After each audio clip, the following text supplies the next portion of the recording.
Some acts of kindness are so small we forget them by morning, but others change the course of two lives forever. This is a story about a night when compassion met desperation in the heart of a frontier winter. A young widow named Eliza Cole sat alone in her wagon, half buried in snow, certain she wouldn't survive until dawn. Then a stranger appeared through the blizzard. Samuel Reed was a mountain man, rough and weathered, with nothing but the clothes on his back. She gave him shelter, warmth, and her last bit of bread. By morning he was gone, but when she stepped outside, there he stood in the clearing, axe in hand, building her a cabin from nothing. What could make a drifter who'd spent years alone suddenly decide to stay? Before we jump back in, tell us where you're tuning in from. And if this story touches you, make sure you're subscribed, because tomorrow I've saved something extra special for you. Eliza Cole had not expected to die alone in the mountains. But then again, she had not expected much of anything these past 2 years. Life had a way of stripping expectations down to bare survival, and survival had become a cold, relentless companion since the day they brought Thomas home from the mine. She remembered that day with the clarity of recent wounds, though it had been 23 months now. The foreman's hat in his hands, the way he couldn't meet her eyes, the carefully practiced words that meant her husband was gone. Crushed in a tunnel collapse, they said. Didn't suffer, they said. She had nodded and thanked them and closed the door. And then she had stood in the kitchen of their little homestead near Carson Ridge, and realized that the life she had built was as collapsed as that mine shaft. Thomas Cole had been a gentleman, patient and kind, with hands that could coax life from stubborn soil, and a laugh that made the hardest days bearable. They had married young, both of them barely 20, and spent 5 years carving out a life in the foothills. It wasn't much. A small cabin, a vegetable garden, a few chickens, dreams of expanding when they could afford more land. But it had been theirs, and it had been enough. After Thomas died, Eliza had tried to keep the homestead going. She tended the garden, fed the chickens, repaired what she could. But the land required a strength she no longer possessed, and the silence of the cabin pressed against her like a physical weight. Every corner held a memory. The chair where Thomas sat to pull off his boots. The bed where they had whispered plans for the future. The doorway where he had kissed her goodbye that last morning, smelling of soap and coffee, promising to be home by supper. She lasted 1.5 years. Then she sold everything, the land, the cabin, the chickens, even Thomas's tools, and bought a wagon and a horse. She would go west, she decided, to the new settlement past the mountains, where no one knew her as Thomas Cole's widow, where she could start fresh without ghosts in every room. It was a foolish plan, she realized now.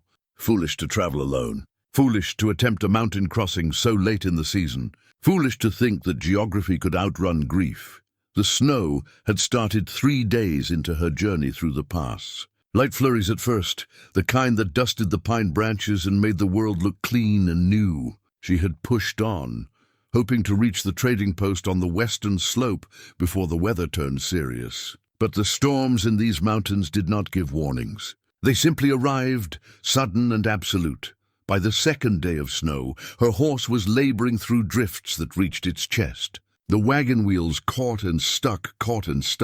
Eliza climbed down to push, her hands numb inside her gloves, her breath coming in frozen gasps. The wind howled through the pass like something alive and angry, tearing at her coat, stealing the warmth from her body. When the wagon axle cracked with a sound like a gunshot, she knew she was going to die. She sat in the tilted wagon as the light faded, wrapped in every blanket she owned, and took inventory of her situation with the practical assessment that frontier life had taught her. No one knew where she was. The trading post was still 2 days ahead, and she had seen no other travelers. Her horse stood with its head down, snow accumulating on its back, too exhausted to do anything but wait. She had food, a bit of dried meat, half a loaf of bread, some beans, but no way to make a fire in this wind. The cold would take her long before the hunger did. She found Thomas's pocket watch in her coat, the one thing she had kept when she sold everything else. The metal was ice cold against her palm. She opened it, but it was too dark to see the photograph inside, Thomas on their wedding day, young and smiling, full of hope for the life ahead. "I'm sorry," she whispered to the image she could not see. "I tried." She must have dozed, or perhaps the cold was already taking her because she did not hear him approach. One moment she was alone with the wind and the darkness, and the next there was a shape outside the wagon. A dark figure that materialized from the storm, like something conjured from desperation. Her first thought was that death had come for her in physical form. Her second thought, when the figure knocked on the wagon side and called out in a rough, hoarse voice, was that this might be worse than death. Anyone alive in there? Eliza's hand found the small knife she kept in her coat pocket. "Who are you?" "Someone as half-frozen as you, I'd wager." A pause. "I saw your wagon from the ridge. Didn't expect to find anyone still breathing." She made herself move, though her body protested the effort. She pushed aside the canvas flap and looked out into the storm. The man was tall, or perhaps he only seemed tall because he was standing while she was sitting. He was bundled in furs and heavy wool, his face mostly hidden by a beard and the shadow of his hat. Snow clung to him like he had been walking through the blizzard for hours. "I'm not going to hurt you," he said, and something in his voice, the weariness, the resignation, made her believe him. "Are you lost too?" she asked. "No, ma'am. I know these mountains, but I need shelter from this wind, and you've got the only cover for miles." He gestured at the wagon. "I'm asking permission to wait out the storm with you. I'll stay on the other side, keep my distance. Come morning, if we're both still alive, I'll help you with that axle." Eliza looked at him, this stranger who had appeared from nowhere. Every sensible instinct told her to refuse, to protect herself, to die alone, rather than risk whatever threat he might pose. But Thomas had always said she had a soft heart, and maybe he was right, because what came out of her mouth was, "All right, but I have a knife. Fair enough?" He climbed into the wagon, moving carefully, keeping to the far side as promised. In the enclosed space, she could see him better. He was older than she had first thought, perhaps 40, with grey threading through the brown of his beard. His eyes were cautious but not cruel. He looked like a man who had been cold for a very long time. They sat in silence while the storm raged outside. Eliza's fingers would not stop shaking, and she tucked them under her arms, trying to hold on to what little warmth remained. The stranger noticed. He pulled off his outer coat and held it out to her. "I can't take your coat," she protested. "I've got layers." "You're shaking hard enough to rattle the wagon." When she hesitated, he added, "Please. A woman froze to death once because of me. I don't aim to repeat that." There was such pain in those words that Eliza took the coat without further argument. It smelled of wood smoke and pine, and it was blessedly warm. She wrapped it around herself and felt the shaking ease slightly. "Thank you," she said. He nodded and turned his attention to the wagon's contents, professional and detached. "You got any food?" "A little. We should eat. Keep our strength up." She retrieved the half loaf of bread and broke it in two, offering him the larger piece. He stared at it for a moment, then took it with gentle care, as if she had offered him something precious. They ate in silence, and when Eliza pulled out a canteen of water, he drank sparingly before handing it back. "What's your name?" she asked finally. "Samuel." "Samuel Reed. I'm Eliza Cole. Where were you headed, Mrs. Cole?" "West, to the new settlement." She paused. "And it's just Cole now. I'm a widow. I'm sorry for your loss." The words were simple, but they carried a weight of understanding that surprised her. She looked at him more closely. "You've lost someone too." It was not a question, and he did not answer it directly. He only said, "We should try to rest. Storm might break by morning." They settled into their respective corners of the wagon. Eliza kept the knife within reach, but as the hours passed and Samuel Reed did nothing but sleep quietly on his side, she felt her grip on it loosen. The wind howled and the wagon creaked, but inside their small shelter there was a fragile warmth just before she drifted into an exhausted sleep.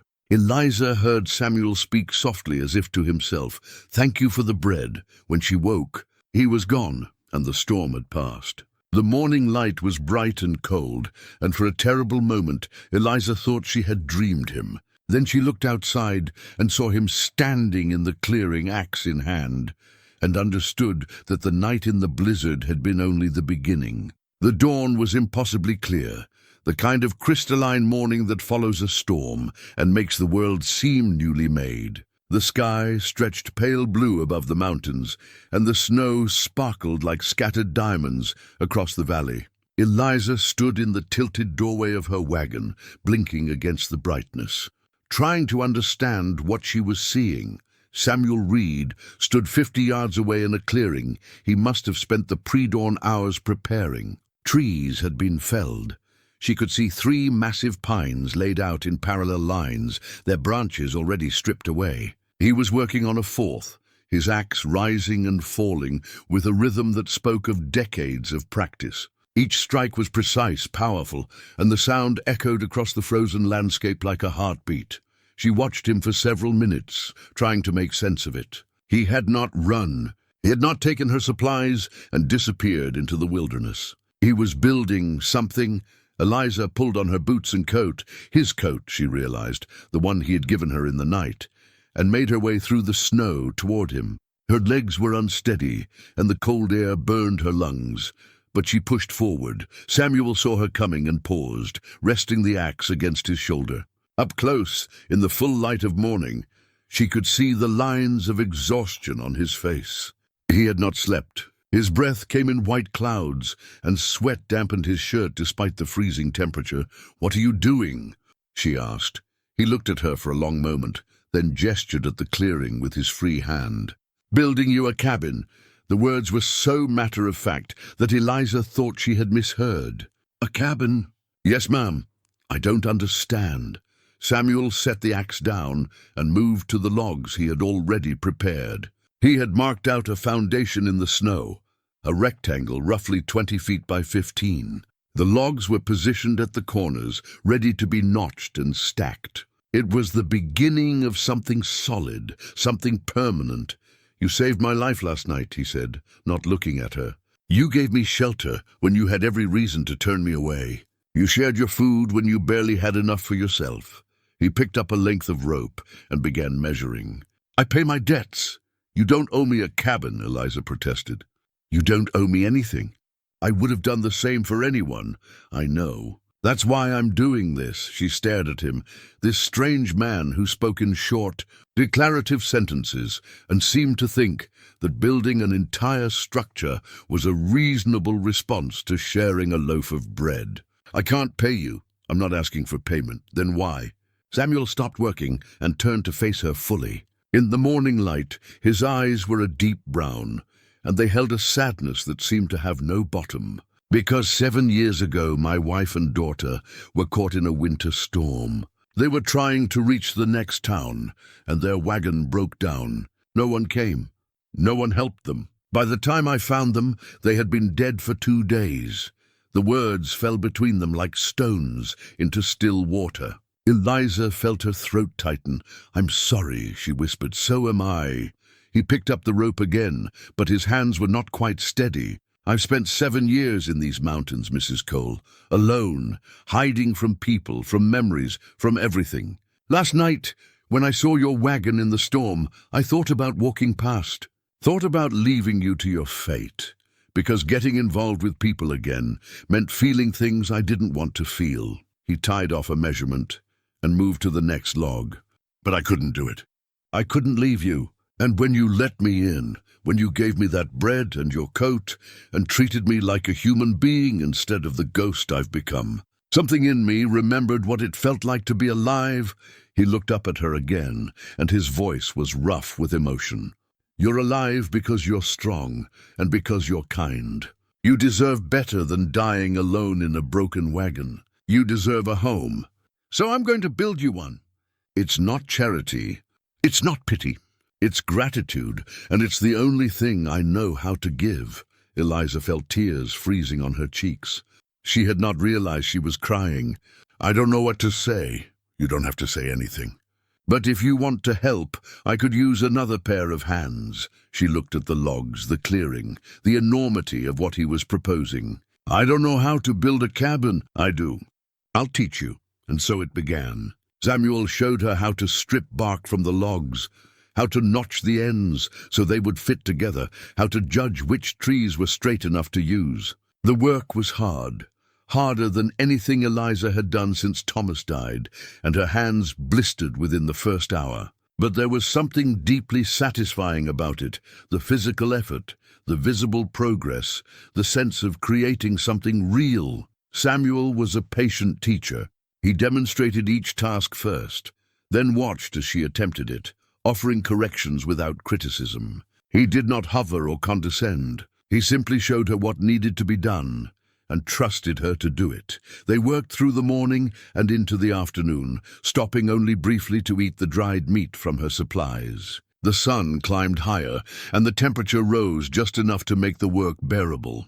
By the time shadows began to lengthen across the snow, they had 4 logs notched and positioned, the beginning of the cabin's walls. Eliza stood back and looked at what they had accomplished. It was not much yet, just the corners of a foundation. But it was more than she had thought possible when she woke that morning expecting to die. "It's real," she said quietly. Samuel wiped sweat from his forehead with the back of his hand. "Yes, ma'am." "How long will it take?" "If the weather holds. A week, maybe less. I've built faster when I had to.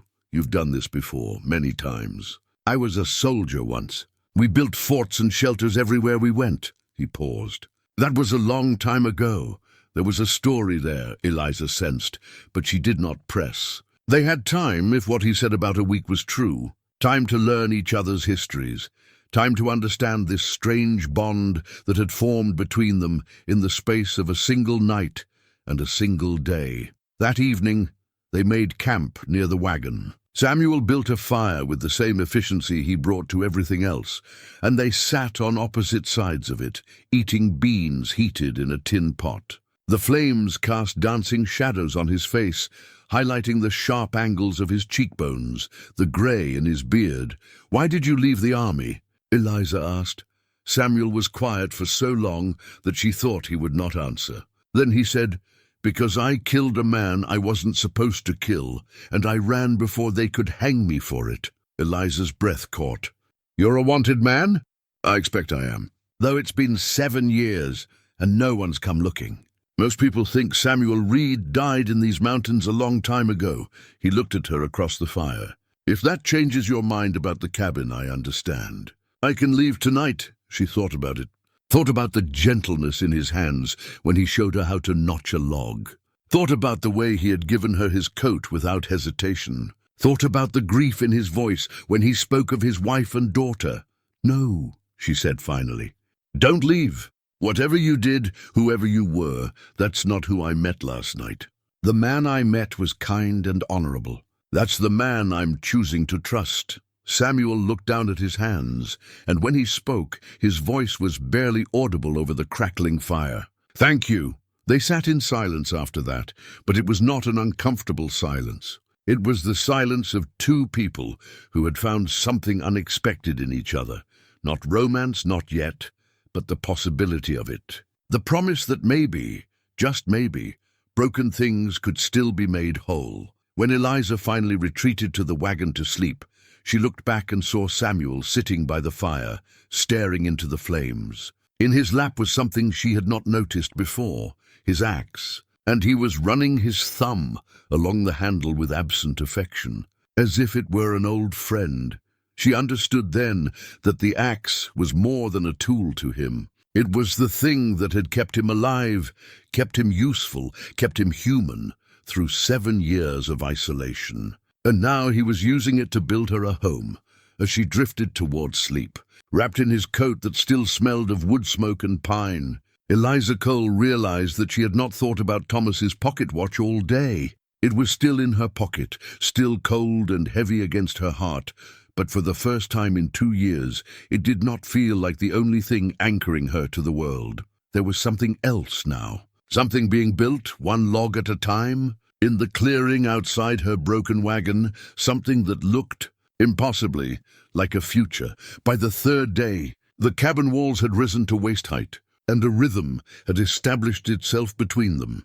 Samuel woke before dawn to work while the air was still and cold, his breath forming clouds in the darkness. Eliza rose with the sun to prepare their breakfast, oatmeal when they had it, beans when they did not, and then joined him at the building site. They worked mostly in companionable silence, the kind that comes when words are less necessary than shared purpose. Samuel would occasionally pause to explain a technique or point out a flaw in her work, but he did so with such gentle matter-of-factness that Eliza never felt criticized. She was learning to read the logs, to see which side was stronger, which grain would hold weight better. Her hands, which had been soft from 2 years of grief and inactivity, were developing calluses. It was good to feel useful again. On the afternoon of the 3rd day, as they were positioning a particularly heavy log, Eliza's foot slipped on a patch of ice. She stumbled backward, arms windmilling, and would have fallen hard if Samuel had not caught her. His hands closed around her arms, steadying her, and for a moment they stood very close, his face inches from hers. She could see the flecks of gold in his brown eyes, could smell the pine sap on his clothes, could feel the warmth radiating from his body despite the cold. "Careful," he said, his voice rough. "Thank you." He released her immediately and stepped back, putting a careful distance between them. "Ice is dangerous. Should have cleared that earlier." But they both knew the ice was not what made that moment dangerous. That evening, as they sat by the fire, eating a sparse dinner of beans and the last of the dried meat, Eliza found herself watching Samuel more carefully than she had before. The way his hands moved when he worked, capable and sure. The way he listened when she spoke, giving her his full attention as if what she said mattered. The way he sometimes stared into the fire with an expression of such profound loneliness that it hurt to see. "Tell me about your wife," she said softly. Samuel looked up, surprised. "Why? Because you loved her, and because carrying grief alone makes it heavier." He was quiet for a long time, and Eliza thought he would refuse. Then he said, "Her name was Catherine. We met when I was stationed at Fort Laramie after the war.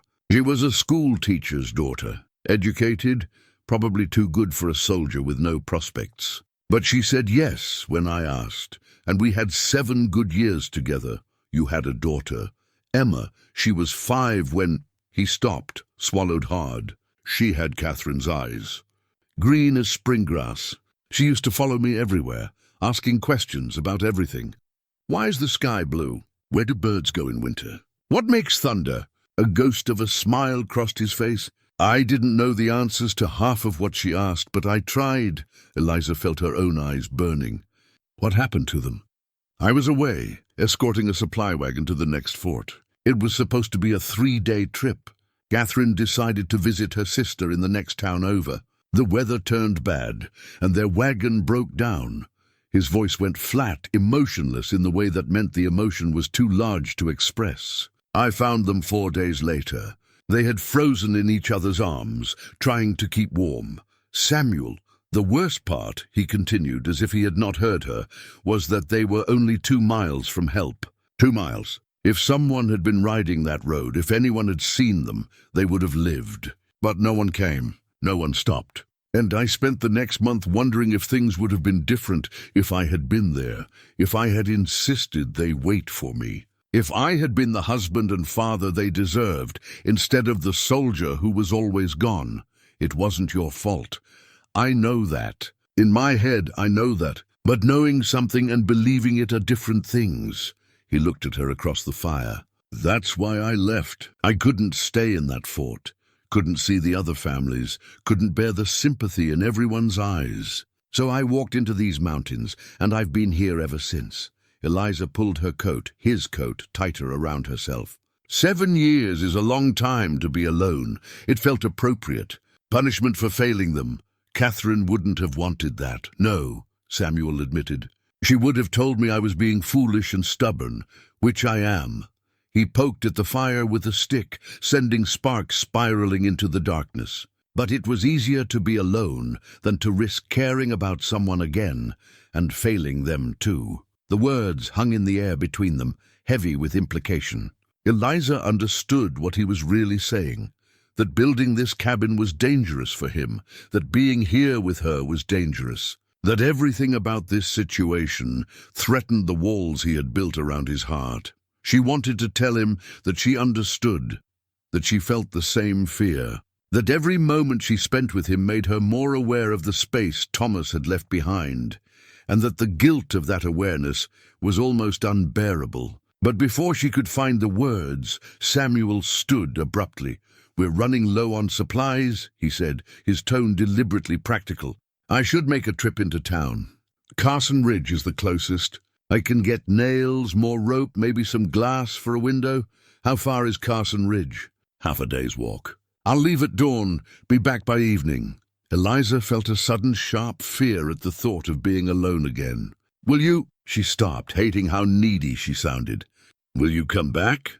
Samuel looked at her and something in his expression softened. "Yes, Mrs. Cole, I'll come back. I don't break promises, and I promise to finish your cabin." That night, Eliza could not sleep. She lay in the wagon, listening to the wind in the pines and thinking about Samuel sitting alone by the fire just a few yards away. She thought about Catherine and Emma, frozen together in a broken wagon not unlike her own. She thought about Thomas, crushed in the darkness of a collapsed mine. She thought about all the ways people could lose each other, all the ways love could end in grief, and she thought about her mother's recipe book, tucked in the bottom of her trunk, beneath 2 changes of clothes and a woolen blanket. She had not opened it since leaving Carson Ridge, could not bear to see her mother's handwriting, the little notes and adjustments written in the margins. "Add more salt. Papa's favorite. Good for cold days." But now she pulled it out and held it in her hands, feeling the weight of it, the history. Her mother had died when Eliza was 16. And this book was all she had left of those years of learning to cook at her mother's side, of flour-dusted aprons and warm kitchens, and the kind of love that expressed itself through food. If Samuel was going to town, she could ask him to bring back proper ingredients. She could cook something real for him, something that wasn't just survival. She could begin to repay him in the only way she knew how. The thought made her feel lighter somehow, less like a burden and more like a partner. When dawn came and Samuel prepared to leave, Eliza emerged from the wagon with a short list written in careful script. Flour, salt, sugar if he could find it, dried herbs. She handed it to him along with coins from her dwindling funds.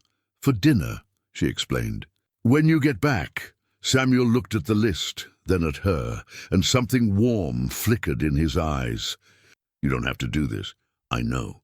But you don't have to build me a cabin either, and yet here we are." He smiled then, a real smile that transformed his entire face and made him look years younger. "Here we are," he agreed. She watched him walk into the forest, following a trail only he could see until he disappeared among the trees. Then she turned back to the half-built cabin and understood that she was alone again, truly alone, for the first time since the night of the blizzard. But it felt different now. The solitude was not abandonment. It was simply absence, and absence implied return. Eliza spent the day working on what she could manage alone, clearing debris, organizing tools, sweeping snow from the foundation. The cabin walls stood solid around her, testimony to Samuel's skill and determination. She ran her hands over the logs, feeling where he had smoothed and shaped them, where his axe had left its mark. Each cut was precise. Each joint fit perfectly. There was artistry in this structure, not just utility. Samuel Reed was building her more than shelter. He was building her a home. By the time the sun began to set and shadows stretched long across the snow, Eliza found herself watching the forest, waiting. And when she finally saw him emerge from the trees, a pack slung over his shoulder, she felt something in her chest that she had not felt in 2 years. Relief, joy, the simple happiness of seeing someone return. Samuel raised a hand in greeting, and Eliza waved back, and neither of them acknowledged that this moment meant more than it should have, that something between them had shifted while they were apart. He had come back, just as he promised, and Eliza realized she had never doubted that he would.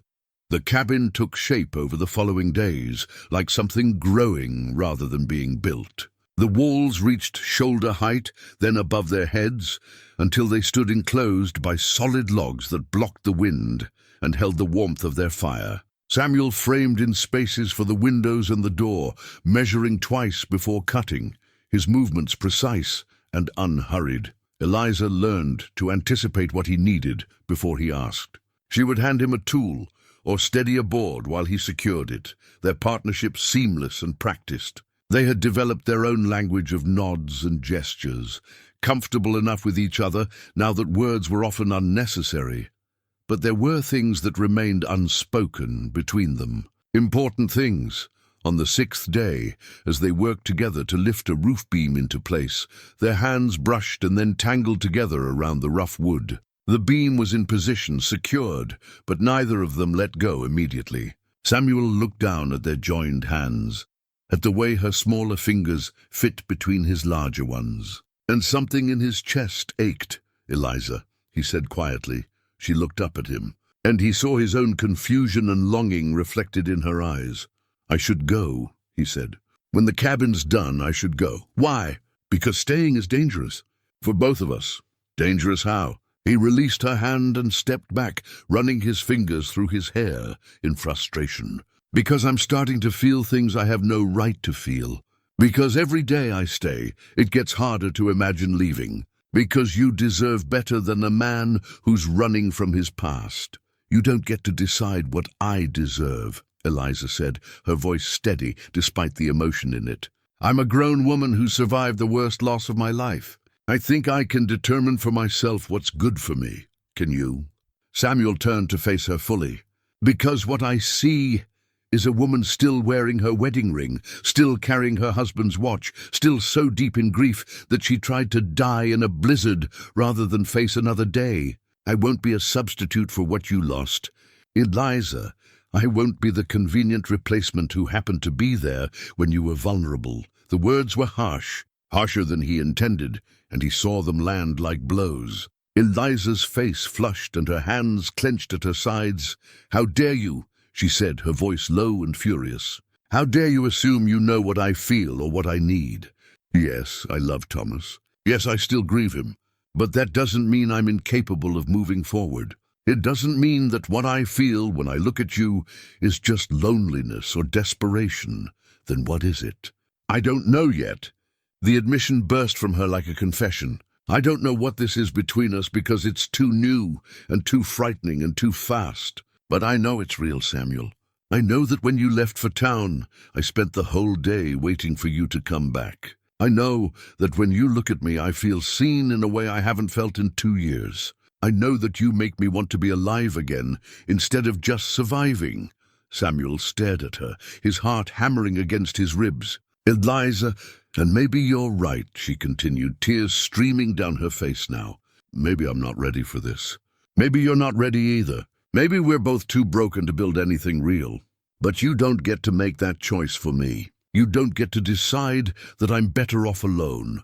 The silence that followed was broken only by the wind in the pines and their own ragged breathing. Samuel wanted to close the distance between them, wanted to pull her into his arms and promise that everything would be all right. But he had learned the hard way that promises could not protect people from the cruelties of the world. "I killed a man, Eliza," he said finally. "His name was Colonel Marcus Brennan, and I put a bullet through his chest 8 years ago." She went still, her tears drying on her cheeks as she listened. "He was my commanding officer at Fort Rawlings after the war ended. I thought the fighting was over, thought I could finally settle down with Catherine and Emma. But Brennan was running guns to the tribes, selling army rifles for profit. Good men were dying because of weapons he provided. I confronted him, told him I was going to report him to the Territorial Command." Samuel's voice went flat, distant, as if he were narrating someone else's story. He pulled his pistol, said I was a traitor, a liar, that no one would believe a broken-down cavalry captain over a decorated colonel. He was probably right, but I was faster. I shot him before he could shoot me, and then I ran because I knew they would hang me for it regardless of the truth. But it was self-defense, Eliza said. You were protecting yourself and exposing corruption.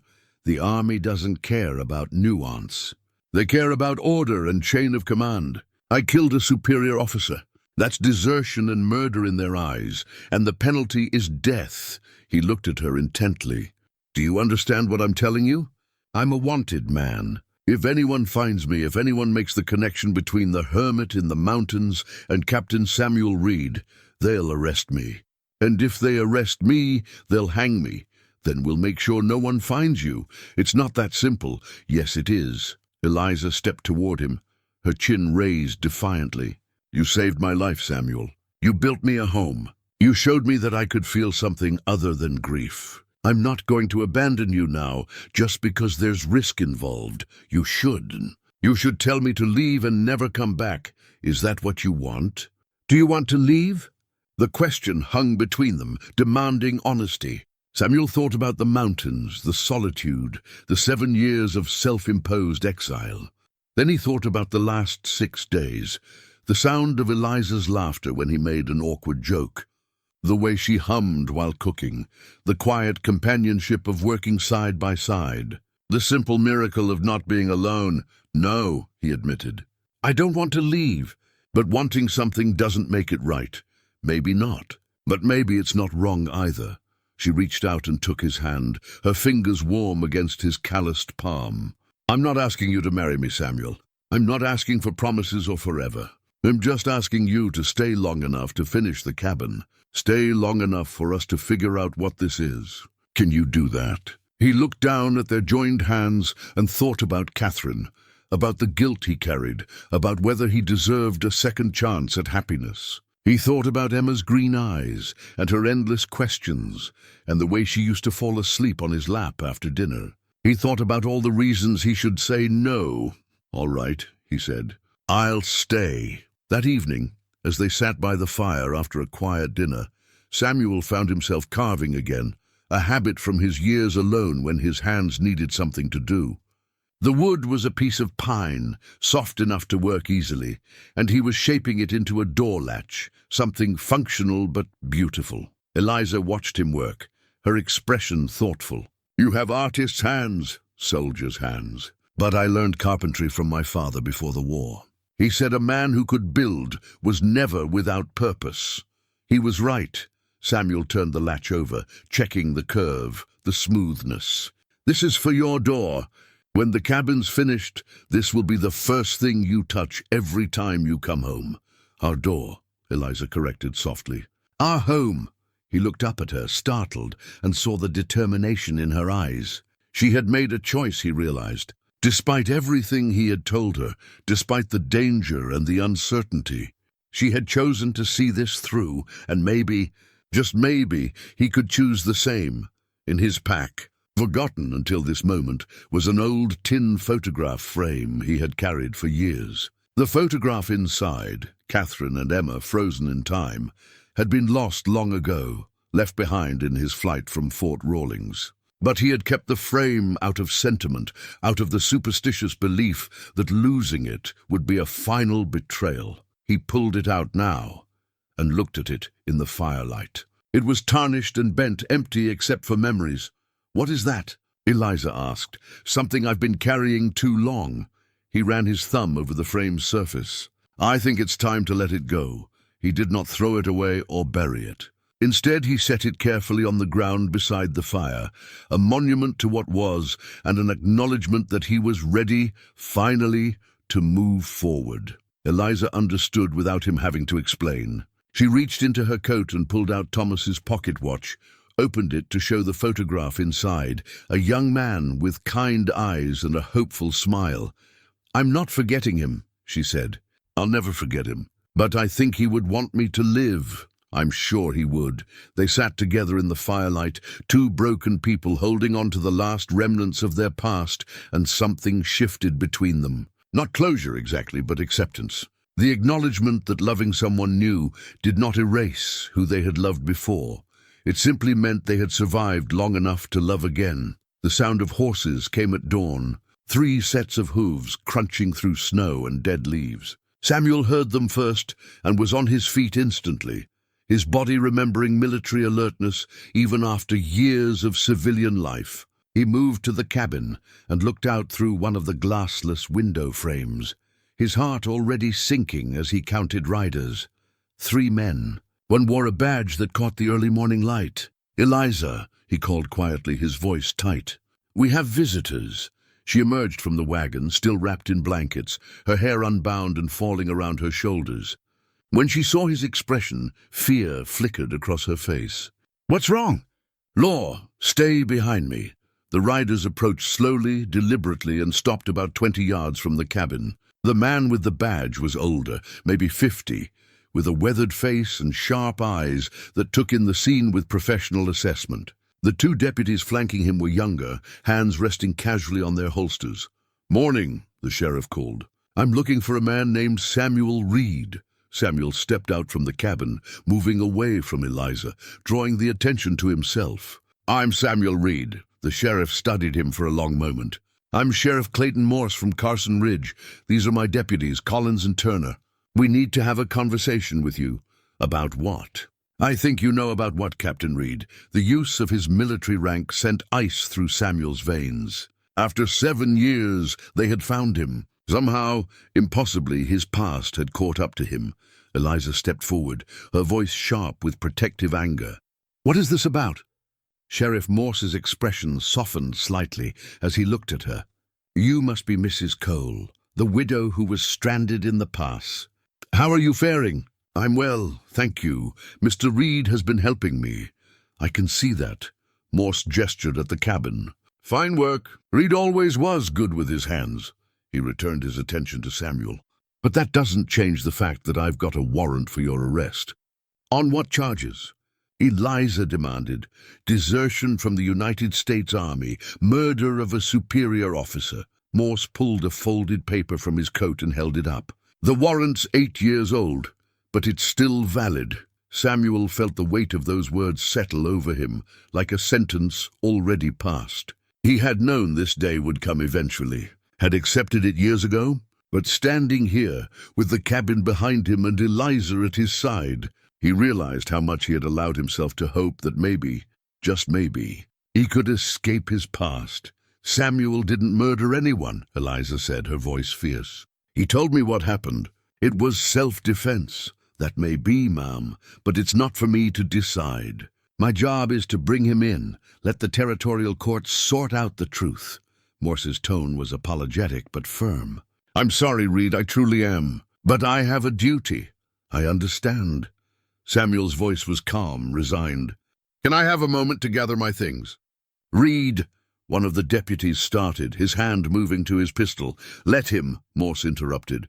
"He's not going to run." "Are you Reed?" "No, sir." "I'm done running." The admission seemed to surprise the sheriff, but he nodded. "Take your time, but don't test my patience." Samuel turned to find Eliza staring at him, her face pale with shock and anger. No, you can't just surrender. We'll fight this. We'll prove it was self-defense." "Eliza, don't you dare give up." She grabbed his arm, her fingers digging in with desperate strength. "Not after everything." "Not after—" Her voice broke. "You can't leave me now." Samuel took her shoulders gently, making her look at him. "I'm not giving up." "But I can't run anymore. I'm tired, Eliza. I'm tired of hiding, tired of looking over my shoulder, tired of being afraid. If there's any chance of clearing my name, it starts with facing what I did. They'll hang you. Maybe. But maybe they won't. Maybe the truth will matter." He managed a small smile. "You told me that hope isn't foolish. I'm choosing to hope." Tears streamed down her face. "This isn't fair." "No, but very little in life is fair. We both know that." He wiped her tears with his thumb, the gesture achingly tender. "Listen to me. The cabin is yours. Everything I brought, everything I built, it's yours. You finish the interior, you make it a home, and you live. You hear me? You live, not without you. Then wait for me. If I can come back, I will. I promise." Morse's voice drifted over from where the lawman waited. "Reed, time's up." Samuel pressed a kiss to Eliza's forehead, quick and desperate, and then stepped back. He walked to the cabin and emerged with his pack, lighter than it had been in years. He had left everything behind, his tools, his supplies, even the carved door latch he had finished the night before. As he approached the sheriff, Morse's expression was troubled. "For what it's worth, Reed, I asked around town about you. The folks who remember you from before say you were a good man, fair, honorable, never caused trouble. I appreciate that. And I've been asking questions about Colonel Brennan. Man had a reputation for being crooked, though no one could ever prove it. Morse shifted in his saddle. I'm not saying you're innocent, but I'm not convinced you're guilty either. Does that change anything? Not today. But maybe it will when we get to trial. Morse gestured to his deputies.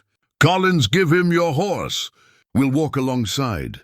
Samuel mounted the horse, his hands unbound, and allowed himself one last look at the cabin. Eliza stood in front of it, her arms wrapped around herself, watching him with heartbreak written across her face. The morning sun caught in her hair and made her seem like something out of a dream, beautiful and impossible and already slipping away. Sheriff, she called suddenly.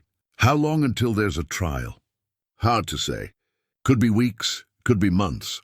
Depends on the territorial judge's schedule. Then I'm coming with you. Ma'am, that's not... I'm a witness to his character. I have a right to testify on his behalf. Her chin came up, defiant. And I'm not staying here alone while he faces this. So either I ride with you or I follow behind. Your choice. Morse looked at Samuel, who shrugged helplessly. She's stubborn, I noticed. The sheriff sighed.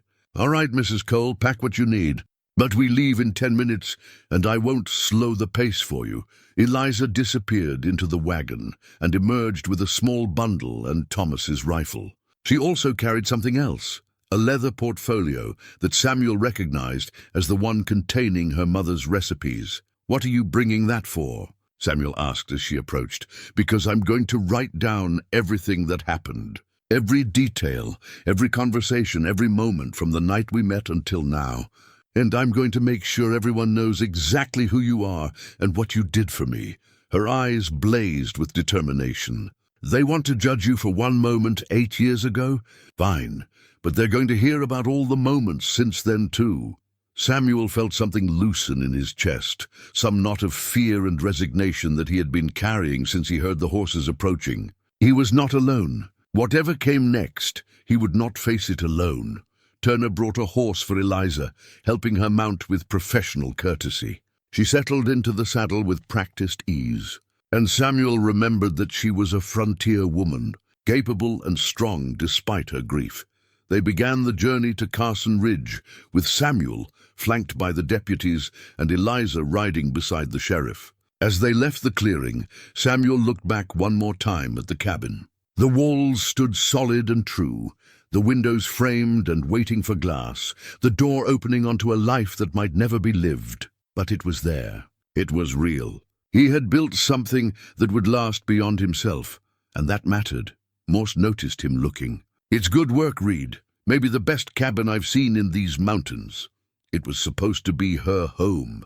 Maybe it still will be. Samuel did not answer. Hope was a fragile thing, and he had learned not to trust it too deeply.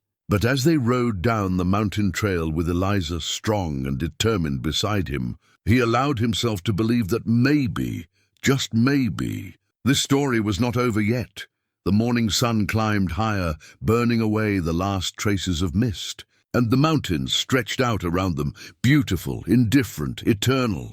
And somewhere in the distance, justice waited to be served, in whatever form it might take. The ride to Carson Ridge took most of the day, and by the time they arrived, the sun was setting behind the western peaks. Samuel was placed in a cell at the sheriff's office, a small room with iron bars and a narrow cot, clean but Spartan. Morse allowed Eliza to speak with him briefly before he locked the door. I'm staying at the boarding house, she told Samuel through the bars. Mrs. Henderson has a room available. I'll be here every day. You don't have to do this. Yes, I do. She reached through the bars and took his hand. Tomorrow I'm going to start gathering evidence. I'll talk to everyone who knew you before, find anyone who knew Brennan, document everything. We're going to fight this, Samuel. We're going to win. Eliza, don't tell me it's hopeless. Don't tell me to give up. I didn't survive a blizzard and rebuild my life just to lose you now. Her grip tightened. Promise me you'll hold on. Promise me you won't surrender. Samuel looked at her fierce, beautiful face and felt something in him shift from resignation to determination. I promise. After she left, Samuel lay on the cot and stared at the ceiling, trying to organize his thoughts. 8 years ago, he had run because he believed the truth would not matter. But Eliza believed differently, and her faith was becoming his own.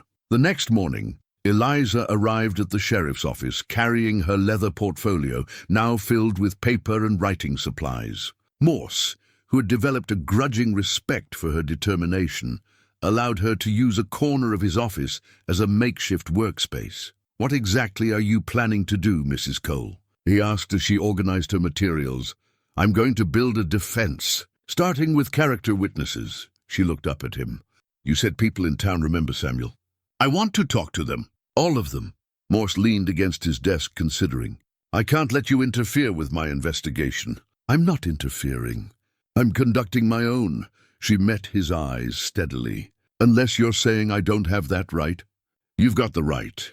Just don't expect everyone to be cooperative." "I don't need everyone. I just need the truth." She spent the first day tracking down the people who had known Samuel before he disappeared into the mountains. Henderson, the general store owner, was first. He sat across from her in the store's back room, uncomfortable but willing to talk. "Samuel Reed," Henderson said thoughtfully. "Yeah, I remember him. He used to come through town regular, back when he was at Fort Rawlings. Always paid his bills on time, never caused trouble.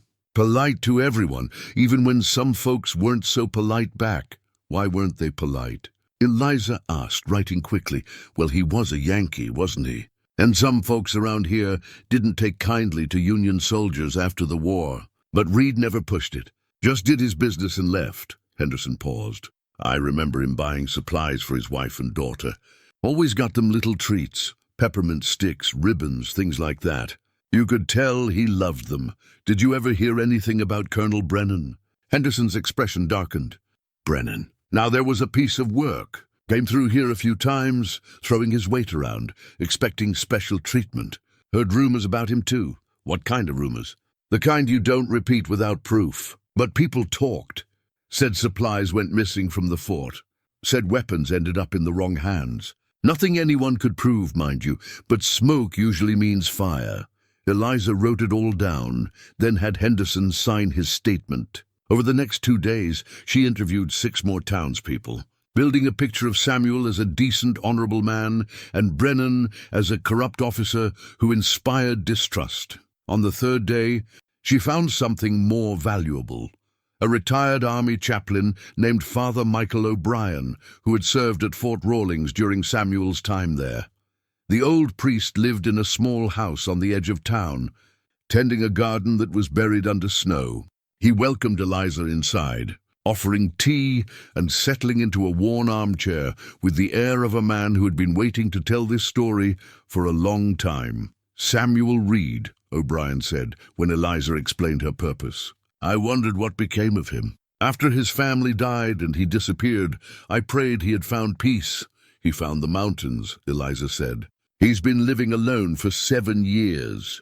"That sounds like Samuel. He carried his guilt heavily." O'Brien sipped his tea. "But he was one of the finest men I ever knew in my 40 years as a chaplain. After his wife and daughter died, he could have become bitter, angry at God. Instead, he became quieter, more careful, as if he were trying to protect everyone else from the same loss." "Tell me about Colonel Brennan." O'Brien's expression grew somber. "Brennan was the kind of man who made you question whether evil was learned or inherent. He was cruel to the men under him, took bribes, and I strongly suspected him of far worse. I went to the post commander twice with my concerns, but Brennan had connections, political connections. Nothing ever came of my reports. Do you believe Samuel killed him in self-defense?" "I believe Samuel Reed would never murder anyone. But I also believe he would not hesitate to protect innocent lives from a man like Brennan." O'Brien leaned forward. "If Samuel killed Brennan, it was because Brennan forced his hand. Of that I am absolutely certain." Eliza's hands trembled as she wrote down his testimony. "Father, would you be willing to testify on Samuel's behalf? Officially at a trial? I'm 83 years old, my dear, but if I have to crawl to the courthouse, I'll be there." Meanwhile, Samuel was conducting his own preparation from his cell. Morse had provided him with paper and pen, and Samuel spent hours writing out a detailed account of everything that had happened 8 years ago. The names of soldiers who had served under him, the dates of suspicious supply transfers, the location of the warehouse where Brennan had stored the stolen weapons. Everything he could remember. On the 4th evening, Morse came to Samuel's cell with news. Telegraphed the territorial court. Judge Morrison is willing to hear your case, but he can't get here for 3 weeks. He's finishing up a circuit in the Eastern District. 3 weeks, Samuel repeated. It felt like both an eternity and no time at all. In the meantime, your lady friend is building quite a case for you. Got half the town lined up to testify to your character, and Father O'Brien's practically leading a crusade on your behalf. Morse pulled up a chair and sat outside the cell. Reed, I need to ask you something straight. All right, did you do it? Did you kill Brennan? Samuel met the sheriff's eyes. Yes, I put a bullet through his chest at 10 feet. He drew first, but I was faster. I killed him, and then I ran because I knew the truth wouldn't matter. Why wouldn't it matter? Because he was a colonel with political connections, and I was a broken-down captain whose family had just died. Because the army needed someone to blame, and I was convenient. Because justice and truth aren't always the same thing. Samuel gripped the bars. But I'm done running, Sheriff. Whatever happens, I'm done. Morse was quiet for a long moment. For what it's worth, I believe you. Does that change anything? Not legally, but it matters to me. Morse stood. I've been sheriff for 20 years, Reed. I've seen a lot of men pass through this cell. Most of them are guilty of exactly what they're accused of, but some of them got caught in circumstances beyond their control. I think you're one of the latter. After Morse left, Samuel returned to his writing. He was documenting more than just the incident with Brennan now. He was writing about the 7 years that followed, about the mountains and the solitude and the slow erosion of his humanity, about the night a blizzard brought Eliza into his life, about building the cabin and learning to hope again. He wrote because he needed to, because putting words on paper made the chaos of his thoughts into something concrete and manageable, and because if the worst happened, if they hanged him, he wanted there to be a record of what these last weeks had meant. On the 5th day, Eliza came to his cell with news that made his heart race. I found 2 of the soldiers who served under you at Fort Rawlings, she said, her eyes bright with excitement. They're working at a ranch about 20 miles south of here. I sent a messenger with a letter, and they responded. Samuel, they're willing to testify. They remember the weapons going missing, remember Brennan's cruelty, remember you trying to stop it. Samuel stood and gripped the bars. Eliza, there's more. Sheriff Morse telegraphed the Army Archives in Washington. He requested the official investigation files from Brennan's death. They should arrive by next week. She reached through the bars and took his hands. We're going to prove this, Samuel. We're going to clear your name, or we're going to give them more evidence to hang me with. Don't think like that. We have testimonies, we have witnesses, we have documentation. The truth is on our side. Samuel wanted to believe her. God, how he wanted to believe that truth and justice would prevail, that the system would work as it was supposed to. But he had seen too much corruption, too much cruelty dressed up as duty. Still, looking at Eliza's determined face, he found himself nodding. All right, we fight. That night, alone in his cell, Samuel pulled out the last piece of paper Morse had given him and began to write a letter. Not to the judge or the army or anyone official. This letter was for Eliza, in case things went wrong. My dear Eliza, he wrote, if you're reading this, it means I did not survive the trial. I want you to know that these last weeks with you have been the happiest I've known since Catherine and Emma died. You gave me back my humanity. You taught me that it's possible to love again without betraying the memory of those we've lost. The cabin is yours. Build your life there. Fill it with love and laughter and all the things I wish we could have had together. Don't grieve for me too long. I've already had more than I deserved. A second chance, a glimpse of happiness and the privilege of knowing you. That's enough. That's more than enough. Live well, my dear. Live fully. And remember that somewhere, in whatever comes after this life, I'll be watching over you with gratitude and love. Samuel. He folded the letter and gave it to Morse the next morning with instructions to deliver it to Eliza only if the verdict went against him. "Let's hope I never have to give her this," Morse said, tucking it into his desk.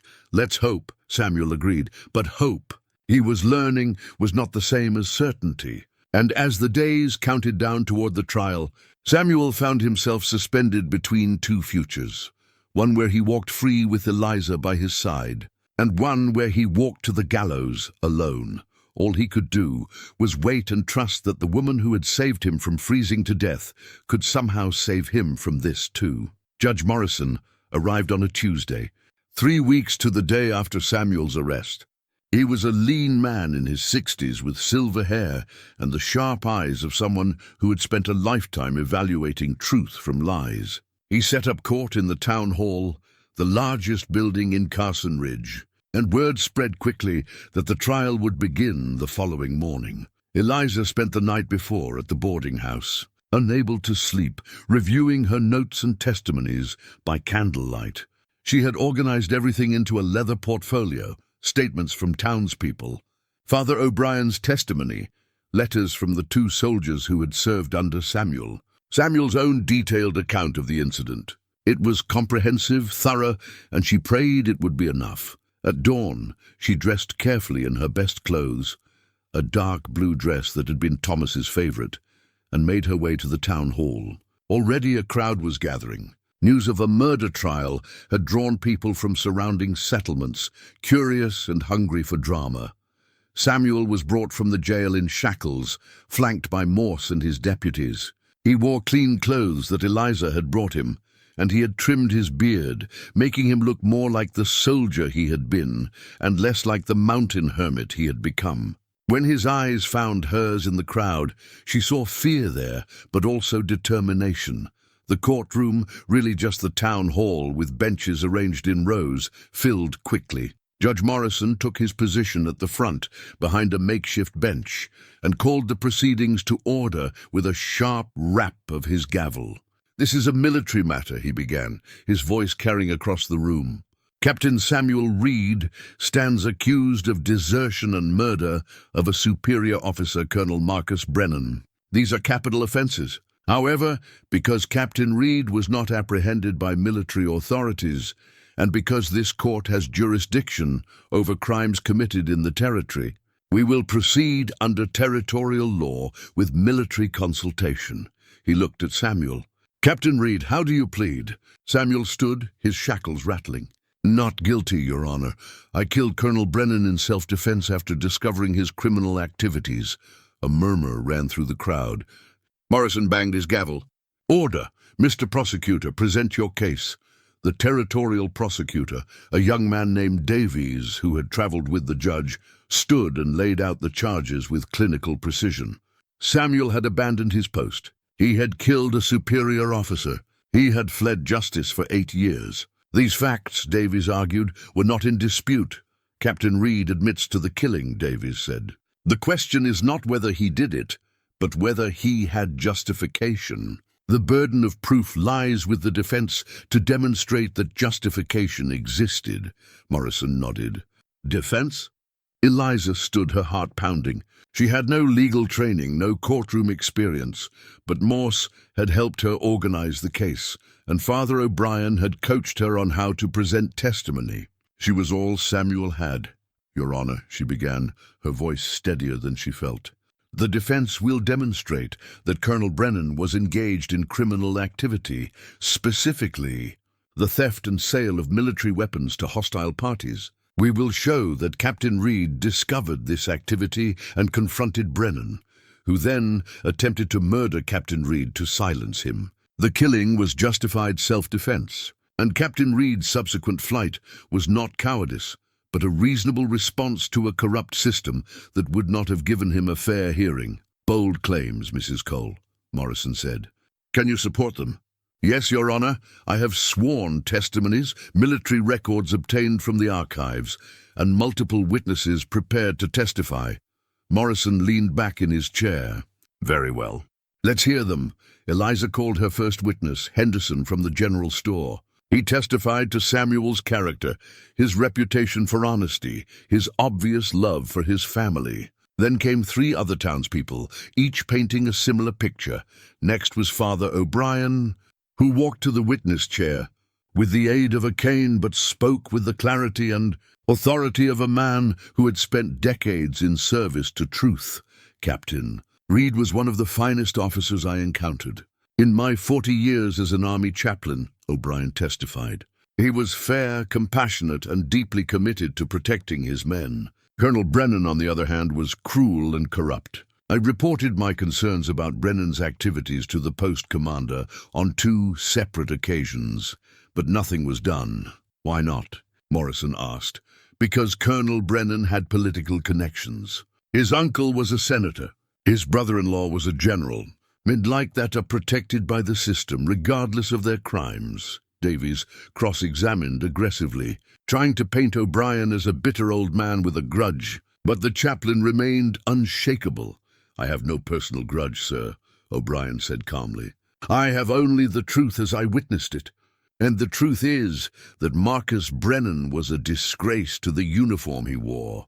The testimony continued through the morning. Eliza presented the military records that Morse had obtained, supply manifests that showed discrepancies, weapons inventories that did not match distribution records, complaints from other officers about Brennan's conduct.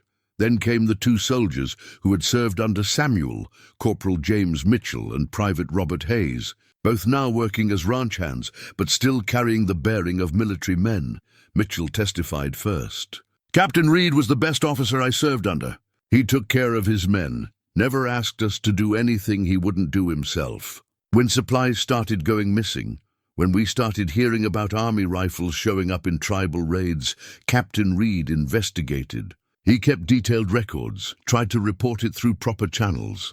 "And what happened when he reported it?" Eliza asked. "Nothing. The reports disappeared. Brennan had friends in high places. It was clear that the system wasn't going to touch him."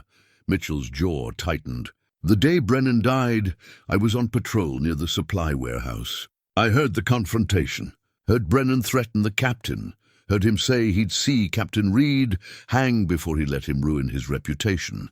Then I heard the shot. Did you see the shooting?" "No, ma'am, but I got there seconds after. Saw Brennan on the ground. Saw Captain Reed standing there with his pistol, looking like a man who'd just had his whole world end. And I saw Brennan's pistol on the ground, already drawn." Davies jumped up. "Objection. The witness is speculating about the state of the weapon." "Sustained," Morrison said. "Stick to what you saw, Corporal." "I saw 2 pistols," Mitchell said carefully. "Both had been fired. Both men were armed." "That's not murder, Your Honor. That's a gunfight."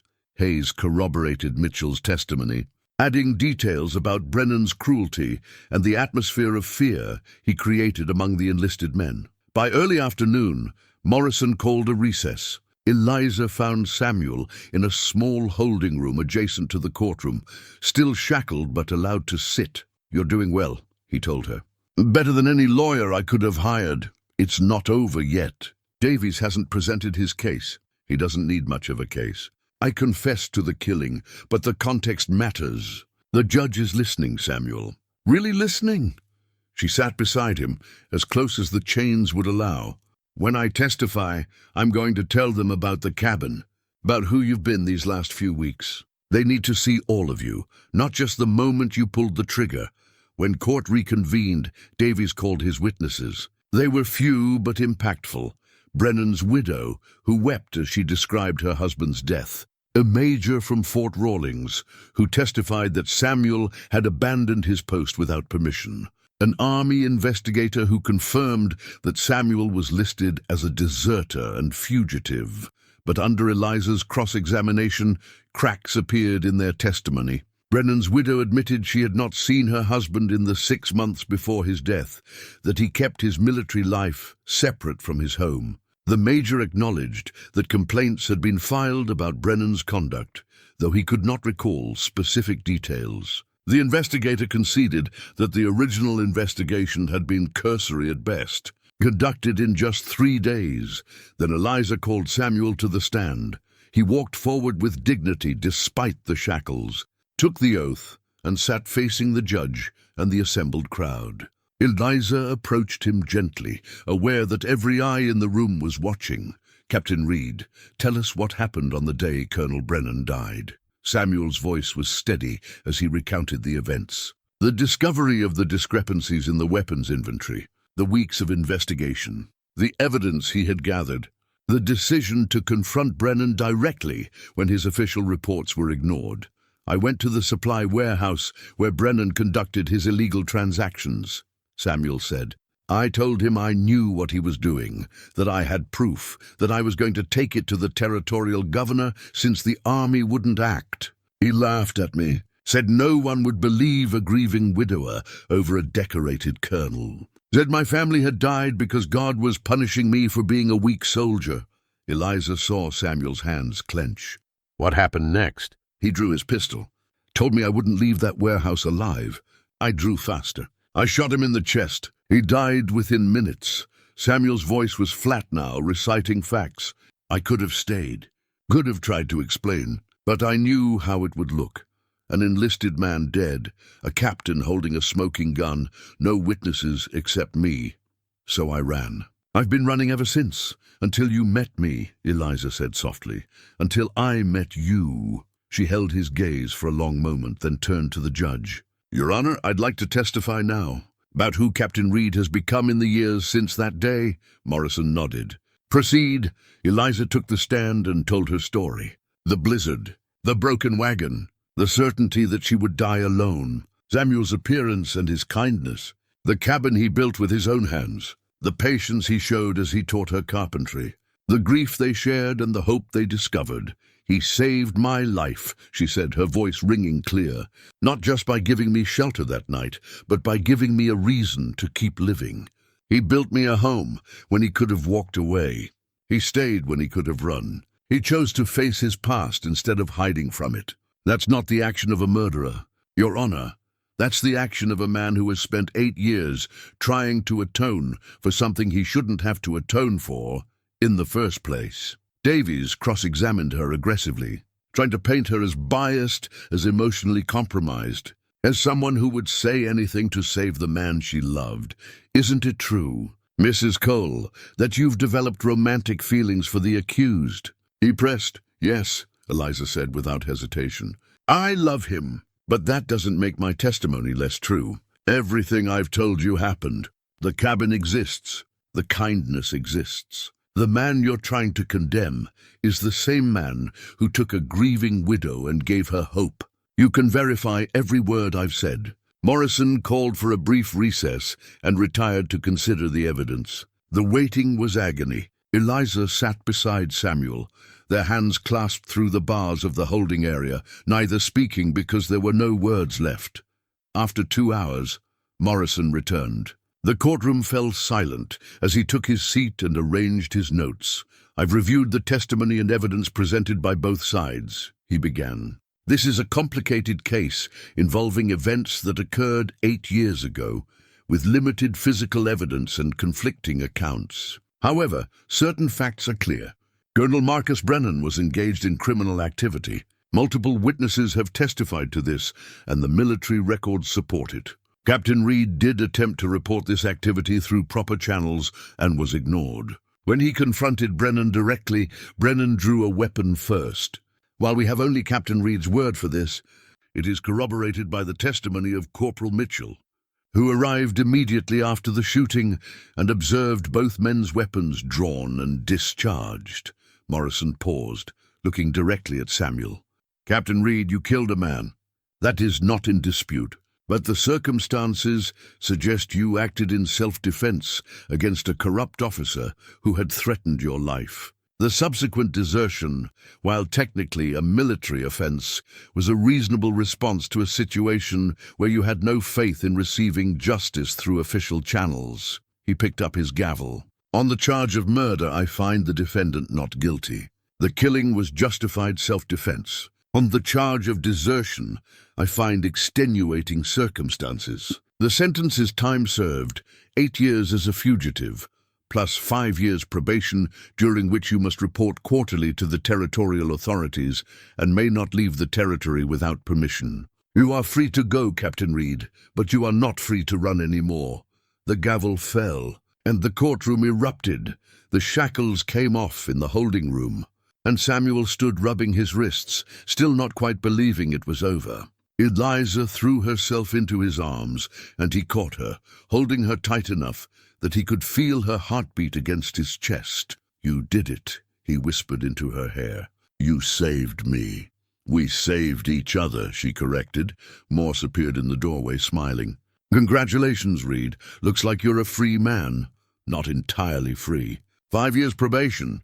It's a hell of a lot better than hanging." Morse extended his hand, and Samuel shook it. "For what it's worth, I'm glad it turned out this way. You're a good man who got caught in bad circumstances." "Thank you, Sheriff." "For everything." They stayed in Carson Ridge for 2 more days, tying up loose ends. Samuel reported to the territorial clerk as required, establishing his probationary status. Eliza purchased supplies for the journey back to the cabin, more than they had started with. Now that they had a future to plan for, on the 3rd morning, they loaded a wagon Samuel bought from Henderson and began the journey back through the mountains. Spring was coming early, the snow melting in patches, revealing brown earth and the first brave shoots of green. The air smelled of pine and mud and possibility. When they reached the clearing where the cabin stood, Samuel stopped the wagon and just looked. 3 weeks had passed, but the structure seemed unchanged, solid, patient, waiting for them. "It's still here," he said, as if he had doubted it would be. "Of course it is. You built it to last." Eliza climbed down from the wagon and walked to the cabin door, running her hand over the wood. "This is home, Samuel. This is where we start." Over the following days, they finished the interior together. Samuel installed the windows, filling the space with light. Eliza made curtains from the blue fabric he had bought, hanging them with pride. They built a bed frame from the salvaged wagon wood, a table and 2 chairs, shelves along the walls. Samuel carved their names into the doorframe. Samuel Reed and Eliza Cole, in letters that would outlast them both. A month after their return, on a warm spring morning, they were married. Father O'Brien made the journey from Carson Ridge to perform the ceremony, along with Sheriff Morse and a handful of townspeople who had testified at the trial. It was a simple ceremony, held in front of the cabin with the mountains as witnesses. Eliza wore her blue dress and wildflowers in her hair. Samuel wore clean clothes, and the closest thing to nervousness she had ever seen on his face. When O'Brien pronounced them husband and wife, Samuel kissed her with the tenderness of a man who had never expected to be given a second chance at love. The small gathering stayed for dinner. Venison stew that Eliza had cooked using her mother's recipe. Fresh bread. Coffee strong enough to strip paint. There was laughter and storytelling, and for a few hours the cabin was filled with warmth and community. When everyone had left and the sun was setting, Samuel and Eliza stood in their doorway, looking out at the land they would build their life on.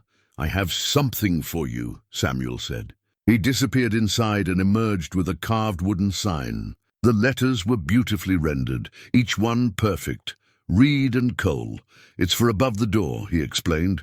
"So everyone knows this is our home. Together." Eliza traced the letters with her finger, tears in her eyes. "It's perfect." He hung it that evening, and when it was in place, they stood back and admired it. The cabin that had started as an act of gratitude had become something more, a symbol of survival, of healing, of 2 broken people finding wholeness in each other. That night, lying in their bed with Samuel's arm around her, Eliza thought about the journey that had brought them here. The blizzard that should have killed her, the stranger who appeared from the storm, the cabin that rose from nothing, the trial that could have ended in tragedy. All of it had led to this moment, safe, warm, loved. "What are you thinking about?" Samuel asked quietly. "How lucky we are. How easily this could have gone differently." "I think about that too. If I had walked past your wagon that night, if Morse had decided to hang me first and ask questions later, if the judge had ruled differently." He pulled her closer, but none of that happened. We're here. That's what matters. Samuel? Yes, I'm happy. For the first time in years, I'm genuinely happy. She felt him smile against her hair. So am I. The weeks turned to months, and spring gave way to summer.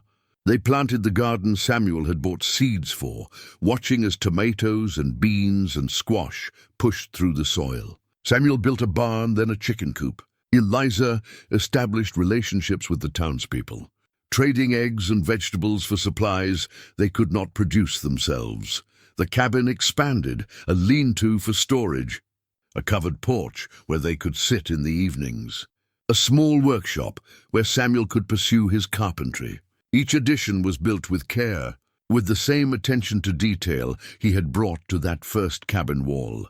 Sometimes Samuel still woke in the night, troubled by memories of Brennan, of Catherine and Emma, of the years he spent alone in the mountains. But Eliza was always there, solid and real, to pull him back to the present, and sometimes Eliza would catch herself reaching for Thomas's pocket watch before remembering it was no longer there. The grief never completely disappeared, but it had transformed into something gentler, a bittersweet memory of love rather than a crushing weight. One evening in late summer, as they sat on their porch watching the sunset paint the mountains gold and pink, Eliza rested her hand on her stomach, feeling the first flutter of the life growing there.